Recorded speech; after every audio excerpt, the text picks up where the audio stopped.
आराम मशीन लगाने के नाम पर बीट गार्ड ने पीड़ित से की 250 लाख की धोखाधड़ी। पीड़ित ने कलेक्टर से की शिकायत। जबलपुर के पाटन थानांतर्गत कटरा में रहने वाले मोहम्मद शकील के द्वारा कलेक्टर को पाटन के वन विभाग के बीट गार्ड के विरुद्ध धोखाधड़ी किए जाने एक शिकायत पत्र और रू लेना का वीडियो सौंपा है।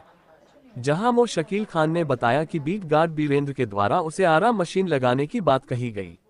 जब मो शकील ने कहा कि उसके पास रू नहीं है, तो बीट गार्ड बीरेंद्र ने अपने झांसे में लेकर उसकी आराम मशीन लगवाने का झांसा देकर 2.5 लाख रू मांगे।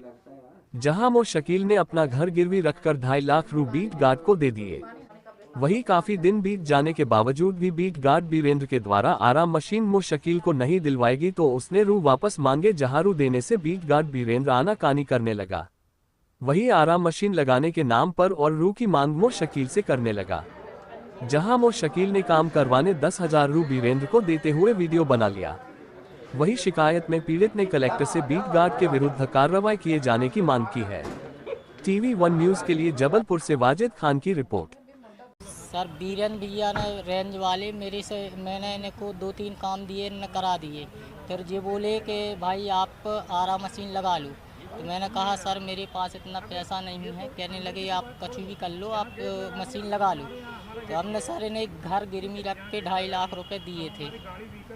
तो इन्होंने 6 महीने की टाइम दिया। 6 महीने के बाद मैंने इनसे कहा कि सर क्या हुआ उसका, तो कहने लगे 1-2 दिन और रुक जाओ। फिर उसके बाद में मैंने 2-4 दिन बाद फिर इनसे बोला तो ये बोलने लगे कि आप एक काम करो शकील भाई, 10,000 रुपये और दो। तो हमने सर ठीक है आप 10,000 रुपये ले लेना।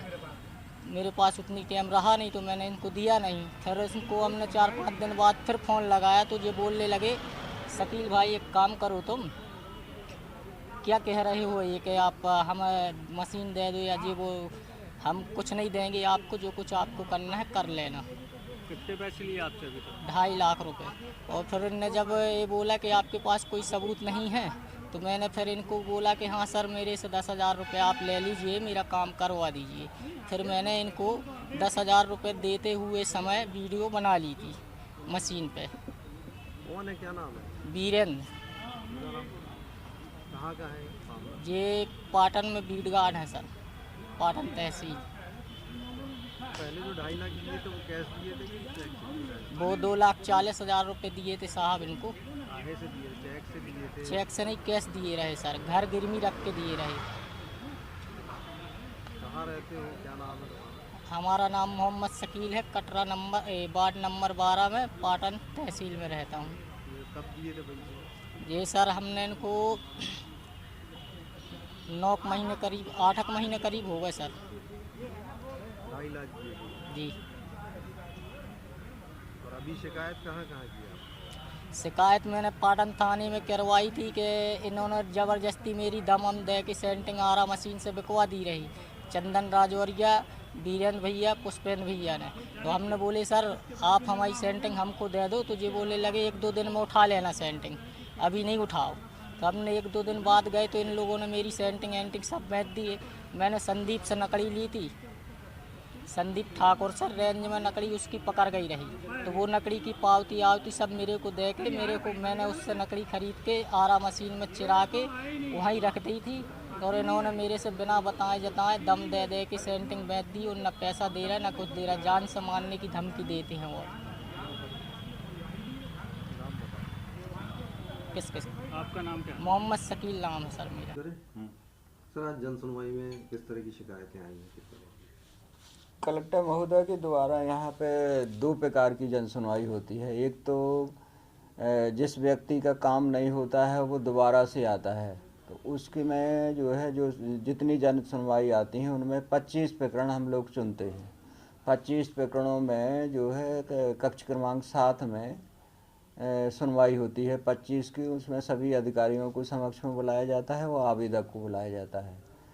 तो ज़्यादातर जितने जैसे आज जो प्रकरण लगे थे उसमें काफ़ी प्रकरण मौके पे ही उनके निराकरण हो गए, उनका निराकरण कर दिया गया। इसी प्रकार से ये प्रक्रिया निरंतर जो है साहब की तरफ से निर्देश हैं कि ये निरंतर चलेगा, जिसमें 25 प्रकरण ऐसे छांटे जाएं जो बार बार लोग आते हैं उनकी समस्याओं का निराकरण नहीं होता, तो उनमें भी कार्रवाई हो रही। अभी जो सामान्य हमारी जन सुनवाई रहती है उसमें भी आज जो आवेदन आए खासकर वो सीमांकन को लेके आए, कब्जा को लेके आए और जो कुछ वन विभाग की भूमियों से संबंधित आए, तो उन आवेदन पत्रों को हम लोगों ने संबंधित कंसर्निंग अधिकारियों को भेजे हैं और उनमें तुरंत गति से उनके नियमानुसार जो भी निराकरण है वो निराकरण करने के लिए उन्हें निर्देशित किया है। कुछ मुद्दे ऐसे रहते हैं जो विभागीय जो अन्य विभागों के रहते हैं, तो उनके संदर्भ में संबंधित विभाग को जांच करने के लिए लिख देते हैं और जैसी उनकी जांच होगी तो नियमानुसार उसमें फिर आगे की कार्रवाई की जाती है।